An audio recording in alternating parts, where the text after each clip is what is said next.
Ladies and gentlemen, welcome to Compass here live on Quotidiano TV. Today with a very special guest with Dr. Jeremy Brown.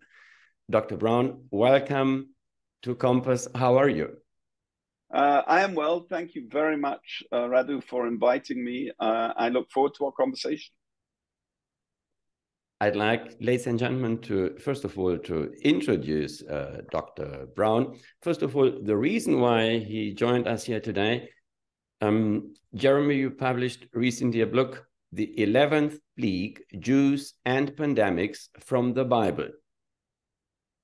You are an emergency care physician at the Institute of Neuroscience in America. You are actually the division director of clinical research at the Office of Emergency Care Research at the National Institute of Neurological Disorders and Stroke. Thanks once more for joining us. That's a real honor to have you here in my today's talk show. Tell me, please, what inspired you to write this book? The 11th Plague, as you mentioned, is a history of the encounter of Jews and pandemics from the Bible all the way through to COVID-19. The book begins with what we know about pandemics in the Bible and ends with what happened to the Jewish communities around the world during COVID-19. And the book really was not written as a result of COVID. I had for many years been writing a commentary on the Babylonian Talmud, all 2,711 pages of it, which I completed after about 7 or 8 years. And I had been writing on this, writing this commentary on the basis of science and medicine that came up, and I would sort of explain what the science and the medicine was thought to have been, and compare and contrast it with what we know today.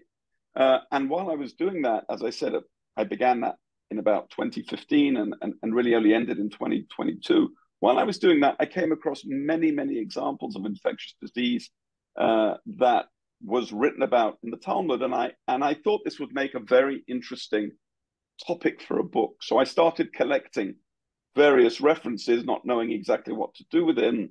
And then, of course, COVID happened to the world, and this was really the catalyst. So it wasn't the inspiration that I got from COVID, but it was a catalyst. It was a catalyst that made me really sit down and start this book. And it's interesting, of the few books that I've written, this was by far the longest and by far the easiest to write. And because the wealth of material that I discovered and what it tells us about the Jewish people and their history in the Western world, their place in the Western world, what it tells us about the way that we respond to outsiders. I mean, the wealth of information that I uncovered, it was so fascinating to me that it was really hard to know when to stop. So I see COVID as I said, as a catalyst that propelled me to write this book that describes how pandemics have really been an unseen force that has influenced the Jewish people in terms of their history and their religious practice. So you basically say that all these pandemics over the centuries have shaped the history of the Jewish people. So since COVID is another pandemic, then there will be a reshaping nowadays as well. Most probably something next generation physicians will be most probably referring to, isn't it? Well, I think we're still very much in the time of COVID. We're not. It's very hard to look back in the rear mirror, right? We're really not there yet. And I think it's fair to say that what will happen in the end, whenever that end is, when you decide, we will have changed our knowledge or increased our knowledge or become less wrong. As I like to put it, science is about becoming less wrong.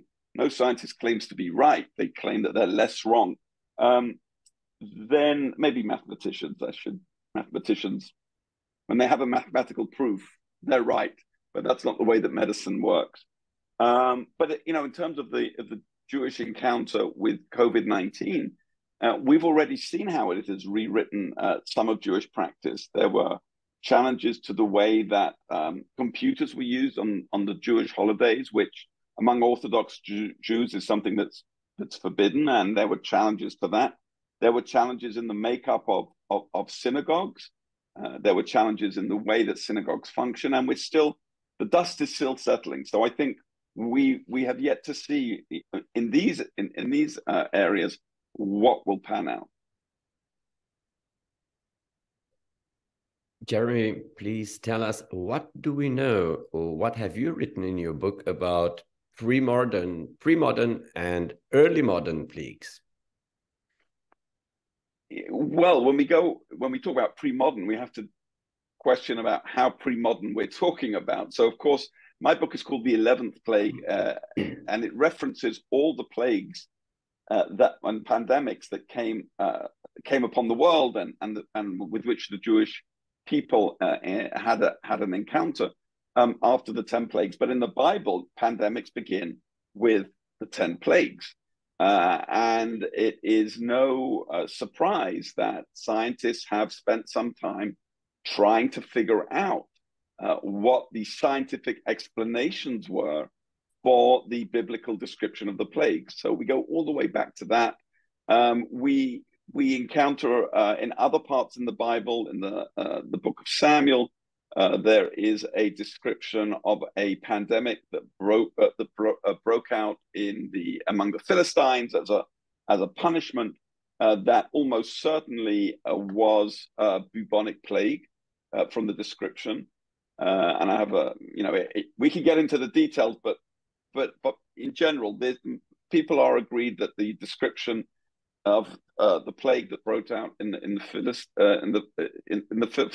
among the Philistine population was indeed a bubonic plague that's called the plague of Ashdod. And then it goes on and on and on.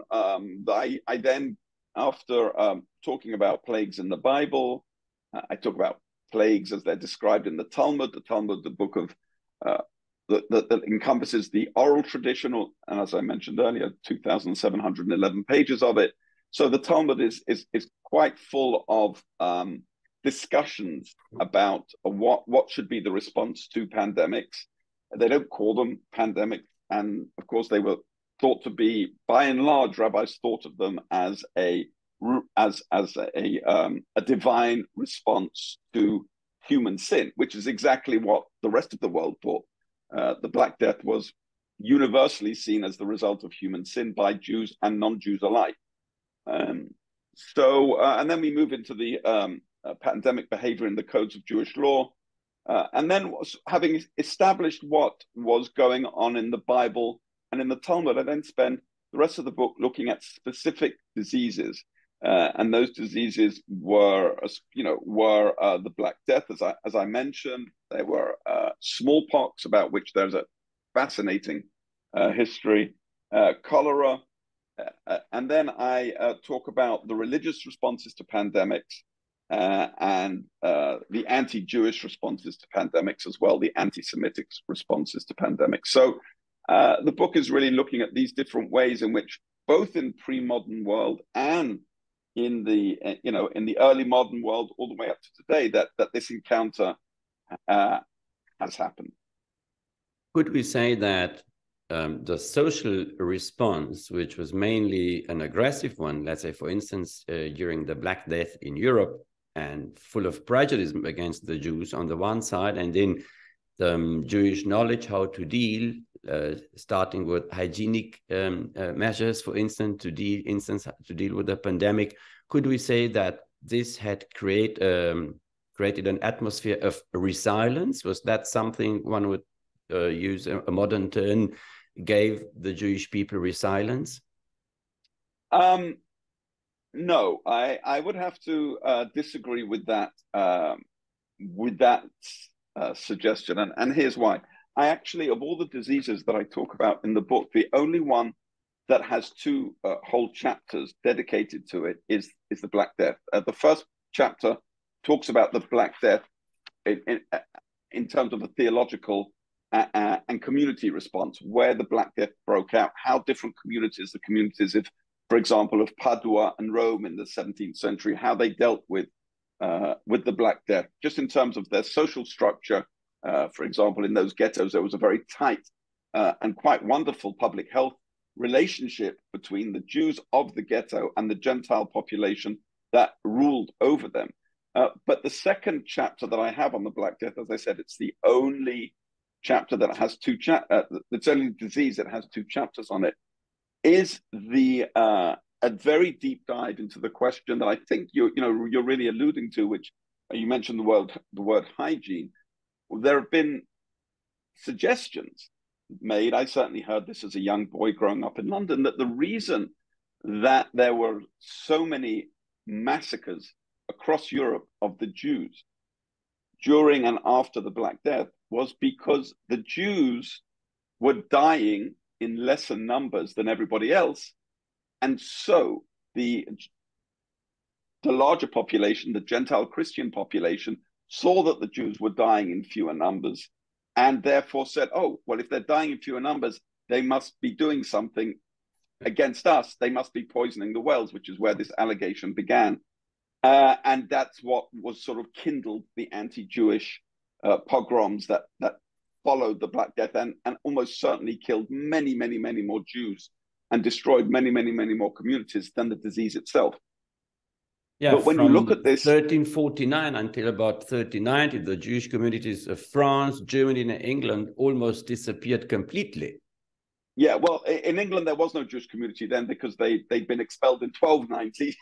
So there were no Jews in England from 1290, but you're absolutely correct. Now, as it turns out, this myth, and I call it in the book, the myth of Jewish pandemic exceptionalism, that somehow the Jews, because of their laws, sometimes because of their bodies, because of their physique, because of their makeup, because of their blood, are less susceptible, or in some cases more susceptible to diseases. And when it comes to the story of the Black Death and Jewish resilience, as you mentioned, this is absolutely 100% myth.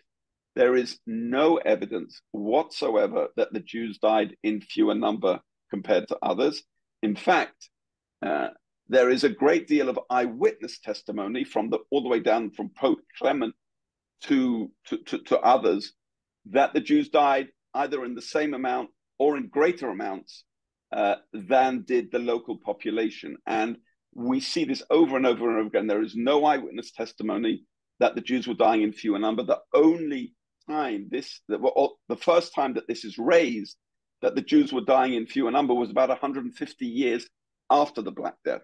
And this myth sort of grew up and was echoed and expanded on during the 16th century, during the 18th, 19th century. It was also a myth that was used, oddly enough, by some anti-Semites who claimed that, yes, while the Jews were this problematic population, because of their hygiene laws, they were less at risk for certain diseases. So oddly enough, the claim of Jewish pandemic exceptionalism was actually made by a number of anti-Semites, especially here in the United States in the early 20th century. As I said, it's a myth. There's no evidence for it. And in this respect, the Jews are certainly no different to everybody else. By the way, there are examples of the local Jewish population for some time dying in a low number. But then if you look across time, across the decades, or even across a year or two, or even at different places in the same year, the death rates are just as the same or greater than those that are in the surrounding Gentile population. I think this remark is extremely important, since if the average consumer who is not a physician or a historian, an expert, particularly dealing with Black Death, and will access some articles about Jewish prevalence during the Black Death, there's lots of misleading information of the internet, which is toxic in itself. After the wrongdoing which happened in the history, now it's like perpetrating wrongdoing, spreading such misleading informations further on. And particularly now during a time when people have a certain curiosity in a self-taught manner to access all sorts of articles related to other pandemics, and you come across such theories, then it's quite difficult to build up your mind and to know what is actually the truth, or what was from the very beginning a misleading information in order again to falsely accuse a minority. I mean, it looks like a minority is always the scapegoat.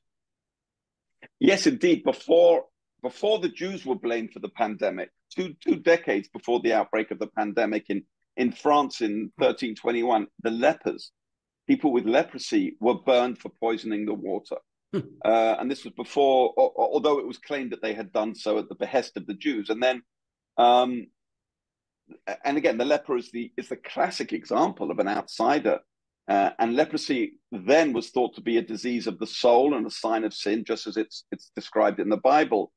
And the charge that lepers were poisoning the wells in Europe and causing the disease that became known as the Black Death, that fitted in with that worldview. There were women had long been suspected of poisonings. Of course, it was a very patriarchal society then. We're still in somewhat of a patriarchal society today, but the patriarchy of the Middle Ages is something altogether different.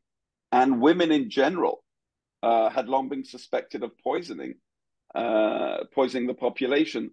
And so incidentally were the nobles. Some thought that it was the nobles who were carrying around disease. So it wasn't just the Jews who were blamed for the Black Death, but it was certainly the Jews who eventually bore the brunt of the most severe violence against people who were blamed for it. Now, close in history to the current pandemic is definitely the Spanish flu, the influenza, and Encephalitis lethargica, which, let's say, more or less started 1914 or 1915, and it lasted for a couple of years. What have you observed? What happened, particularly in case in America with the Jewish minority, or how were immigrants back then treated during the Encephalitis lethargica pandemic? Yeah, I don't specifically address that, although I've written another book, a whole book on the history of influenza, of the 1918 outbreak of influenza. The early 20th century was a very different time for immigrants. I mean, immigrants have a hard enough time in the Western world today, but they certainly have a harder time back then. And Jewish immigrants specifically, as we've been talking about, Jewish immigrants specifically were blamed for the introduction of diseases.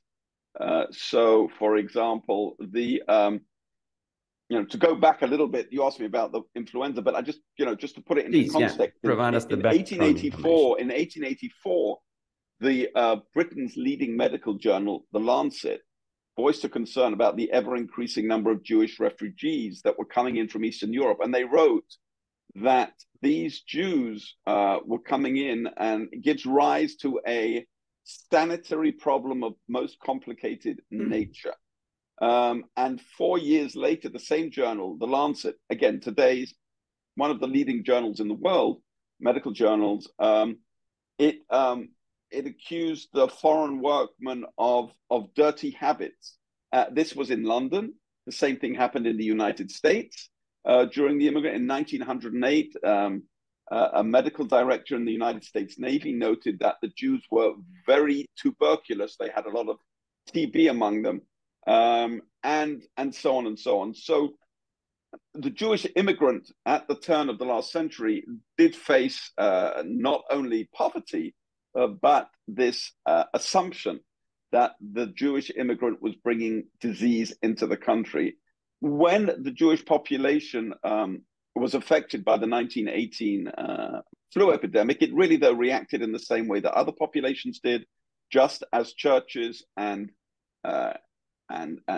shops closed during the 1918 pandemic, synagogues were closed too.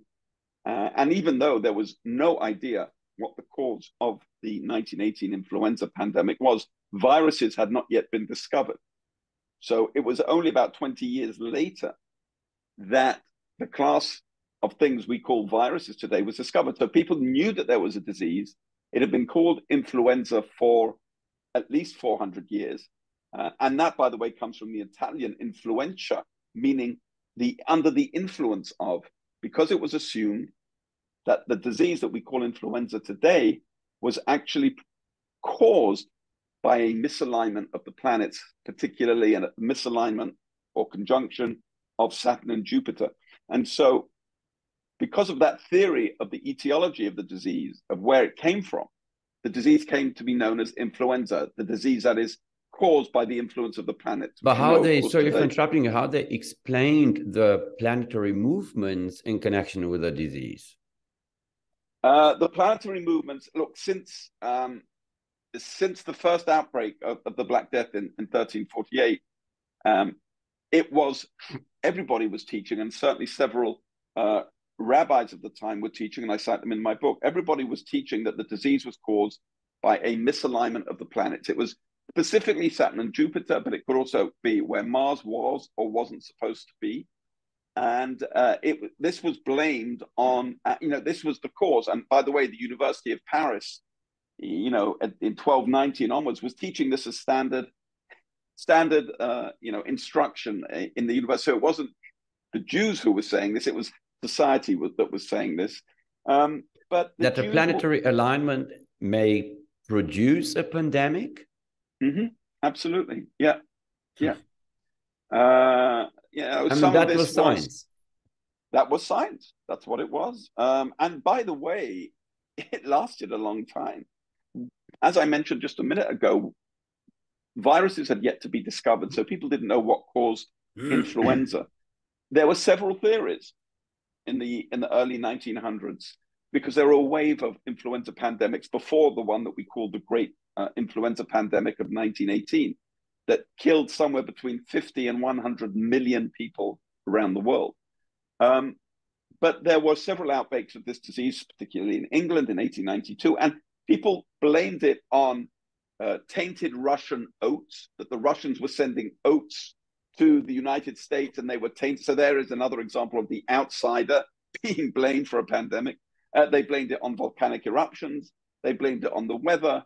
There were still people who somehow blamed it on the planets, although that theory had sort of gone away by and large. And it was only until, as I said, the 1930s and onwards, that was really understood that there's a class of things that we call viruses that spread the disease. So yes, astrology had a very important place in understanding in the medieval. I have no idea about astrology at all.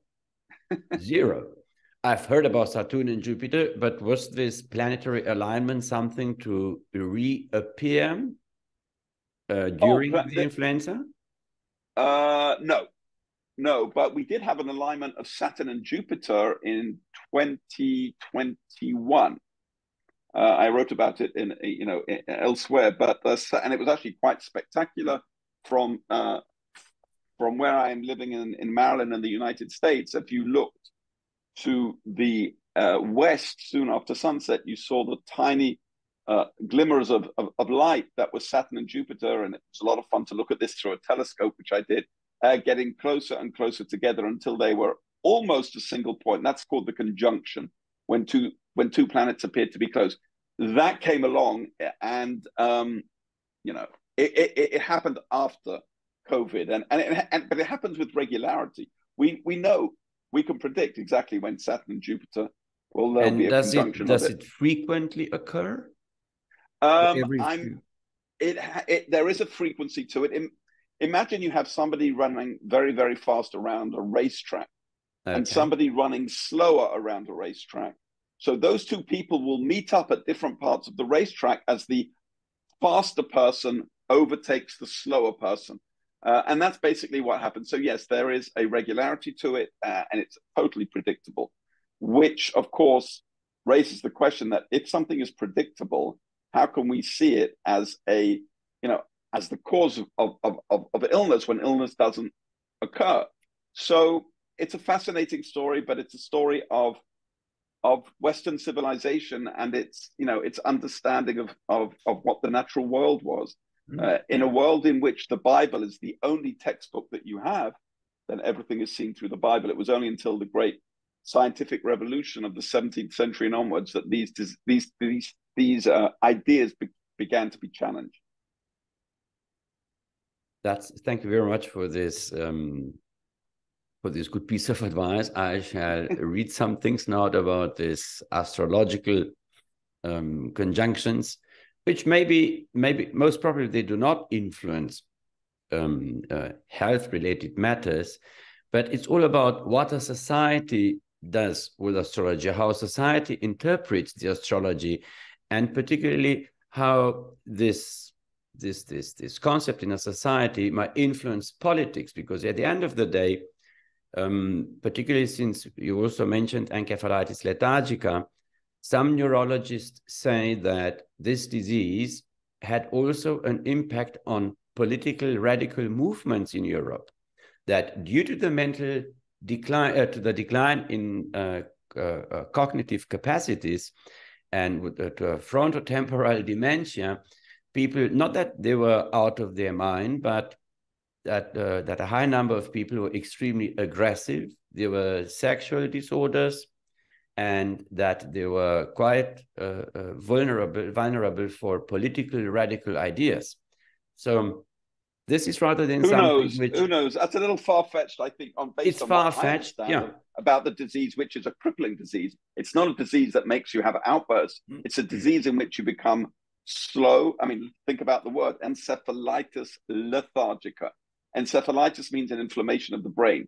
People who get encephalitis today are generally either unconscious or waning in and out of consciousness, because when the brain is swollen, that's what happens. And lethargicus is a description of what the disease did.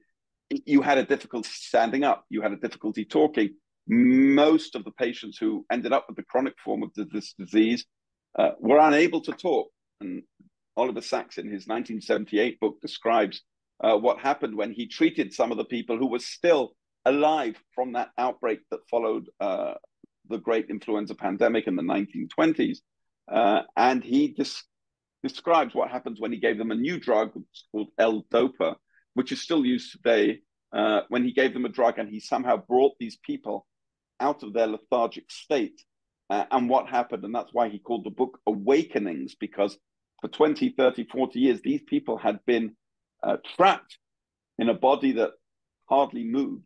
And he was able to get some results. Unfortunately, that drug had a brief effect, but after some time, the patient returned to that state when they were in this terrible lethargic, terribly lethargic and really unable to communicate. Yeah, but like Professor Paul Foley, he is also a historian and neurologist from Australia. He is a scientist in this research of the encephalitis lethargica, and he does refer to youth with a changed behavior. Some of them had difficulties, which I have read, and I've also read articles written by Professor Basso, Bramwell, and McNulty.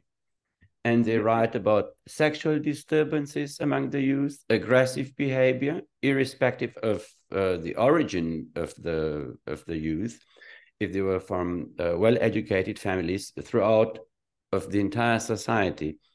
And that was, yeah, exactly, quite a large number of aggressive people. Then there were the lethargic people. I think it was McNulty who said that the name encephalitis lethargica was not an appropriate one, since the encephalitis cannot be lethargic, and not all patients are lethargic. Just a part of the people were lethargic and had these sleeping-like symptoms. Do you think that this aggression, since COVID is at a certain extent also compared to encephalitis lethargica, there are some overlapping symptoms? Do you think, it just came spontaneously into my mind, that some of the changed behavior among the youth nowadays might have the same explanation as it had during the encephalitis lethargica pandemic? Well, again, I'd have to challenge the assumption that the social movements of the early 20th century were as a result of an odd manifestation of encephalitis lethargica. And I would also, push back and ask you, what problems of youth are you referring to that may be caused by a viral disease, in this case, this case, COVID? I mean, what are you discussing? Drug use amongst school children in the United States? Well, that's been on the rise for a decade, and so on. We could go through every one of these. I think you would be very hard pushed to show a relationship between these pandemics and social changes in these aspects of society. That's not to say that society doesn't change in response to a pandemic, but it changes in very specific ways. For example, after the influenza pandemic of 1918, which, as I said, killed somewhere between 50 and 100 million people. Incredible. Worldwide. After that, the disease, for reasons that are still unclear today, the disease had a remarkable prevalence among the working people, men and women from the ages of about 22 to the ages of about 40 or 50. Normally, that is, the young, healthy working people generally don't suffer from illness, infectious disease, as much as the elderly or the very young. And while the elderly or the very young certainly suffered from influenza and died in great numbers, there was also an unusual amount of it killing young working class people. And this led to a shortage in the labor force. So after the world came out of the First World War that ended in 1918 and then faced the influenza pandemic, that happened, late, in that winter of 1918-19. As the world emerged from that, there was an acute labor shortage, which meant that, as these things follow economic laws, which meant that if there's a labor shortage, the wages go up because you need to pay. There's a smaller pool, you have to pay people more if you want them. And so there's an example of how in this example, an economic the economics of the workforce changed directly as a result of a pandemic, and in many cases the standard of living of workers in factories increased after the 1918 virus, as I said, because there weren't that many people around. There were significantly fewer people around to work. So pandemics certainly can cause social changes. That's a lot what I talk about in the book. But when it comes to this question that the youth are somehow more indiscreet or doing stuff that is worse than they usually do, I don't buy that, and I would need to be persuaded of the evidence. Put it like this: it's a remarkable claim, and the rule is that remarkable claims need remarkable evidence. Couldn't agree more, but it's interesting to see at which extent, how far scientists go when dealing with the pandemic as a health and social phenomena. They basically turn around every stone. And course of time, we might hear even more strange or bizarre theories, because the need for explanations goes on and on and on and on. And then they find the next phenomenon and say, well, that was linked to the pandemic. The disease produced that. So, right. If it's the youth or minorities, I think these are consequences of a disease as a shock moment for a society. How to right, indeed. Yeah, indeed. I think that's a great phrase, a shock moment for society.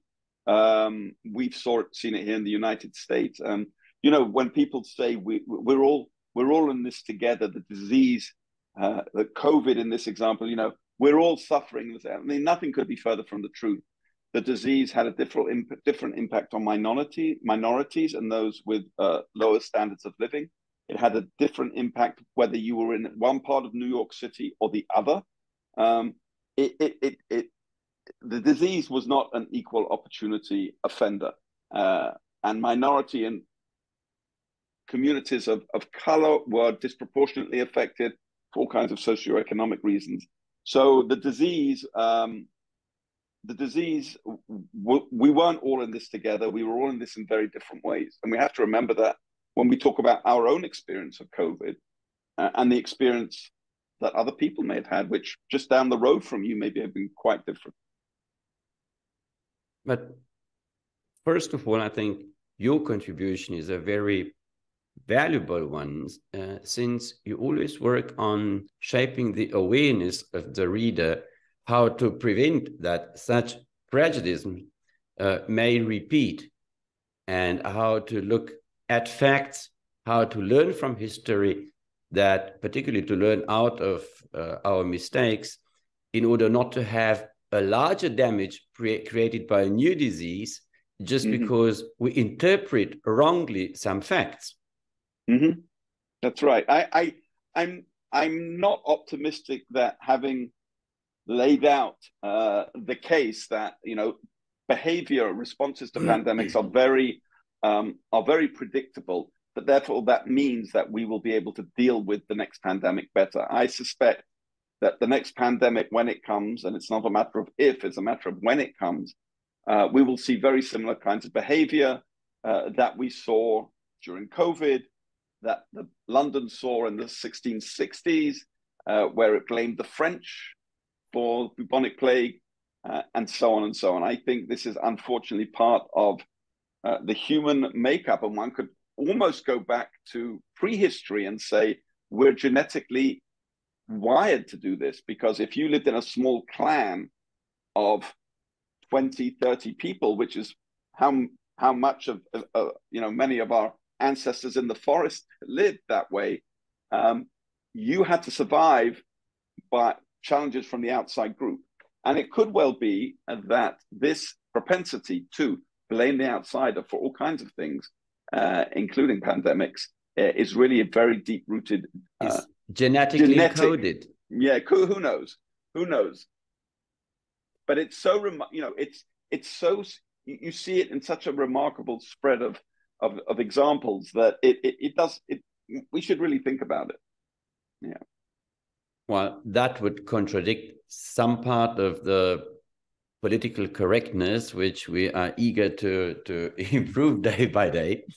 So, yeah, no, I'm not. To be clear, I'm not suggesting that prejudice is genetically coded, and in that way, it's not my fault if I'm prejudiced. But what I'm saying is, we, as a society, as human beings in the savannah, we had to keep our kin together and exclude outsiders, and this continued. And it's not surprising to me, therefore, that we have always blamed others less fortunate than ourselves, minorities, people who are outside of our country. We've always blamed them in some degree for the outbreak of pandemics.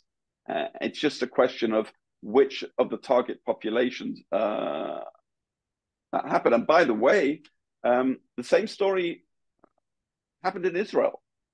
The same story happened in Israel when, following World War II and the creation of the State of Israel in 1948, and there was a huge influx of immigrants who had been, who especially those who had come from Arab countries, and the many people in government of those first 2, 3, or 4 years of the State of Israel were fearful that these immigrants, when they arrived on their shores, would bring disease with them.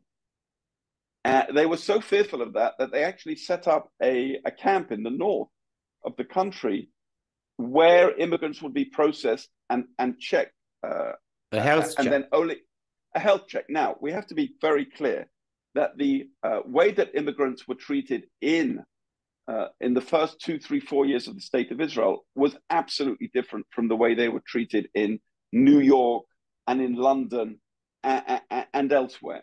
The Jews in those countries that were coming into the United States and London and France, they were seen as outsiders, bringing with them illness and disease, and we had to be very careful of them. the Jews who were immigrating to Israel in 1948 to 56, they were seen as welcoming. They were welcomed by the country. We want you here, but we also have to be careful because you may be carrying disease. And we haven't talked about this yet, but yes, a lot of immigrants carried disease then, but not because they were immigrants. They carried disease because they were poor. It's a new contact from one population with the other population. They were poor. They were poor. They lived in overcrowded conditions.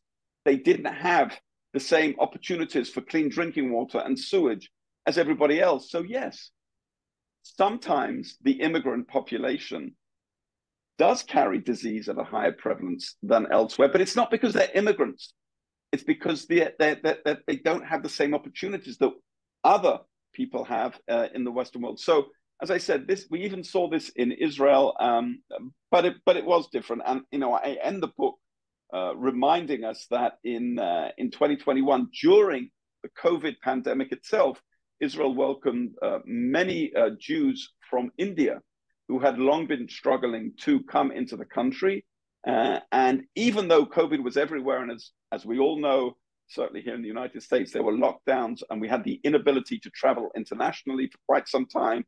Many countries closed their borders to outsiders. Many airports made it virtually impossible to travel. The state of Israel welcomed the population, a small population, but nevertheless, a group of whatever it was, several dozen people. So this shows that the pandemic did not stop this welcoming gesture towards Jewish population from India.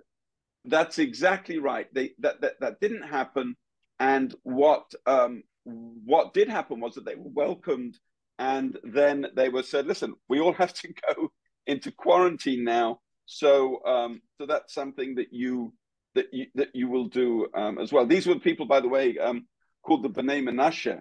There was about 40 of them in June of 2021 who tried to immigrate from India. And actually at the airport, and this is also important to remember, at the airport they were met by the Minister for Absorption, Penina Talman-Oshata, who herself had been born in Ethiopia. So the story of the Jewish immigrant to Israel is very different from the Jewish immigrant elsewhere. In Israel, a minister of immigration welcomed the Jews from India into the country, even though there was a raging pandemic at the time. So we are capable of evolving. That's an impressive story, really. Thanks for having told us that. Ladies and gentlemen, we've reached the end of this extremely interesting interview with Dr. Jeremy Brown. Jeremy, thanks a lot for having joined me here live today on Quotidiano TV in Compass. Looking forward, first of all, to receiving your book. I've ordered it via Amazon. It's still on the way, but I'll definitely read it. I read several comments about this book, and I said to myself, I definitely need to invite you, because the way you describe a pandemic, you present its impact, and you present also these atrocities and tragedies as a product of a misinterpreted pandemic, is extremely useful, and to show that it is recurrent and that we should be on a sort of alert, at least to learn something out of a pandemic which we've experienced. Yeah, thank you. I think it's a terrific message to end on. Let us use what we have learned about how we behave to try and plan for a better society in the future. Thank you very much. Thank you. All the best. Bye-bye. Thank you. Bye-bye.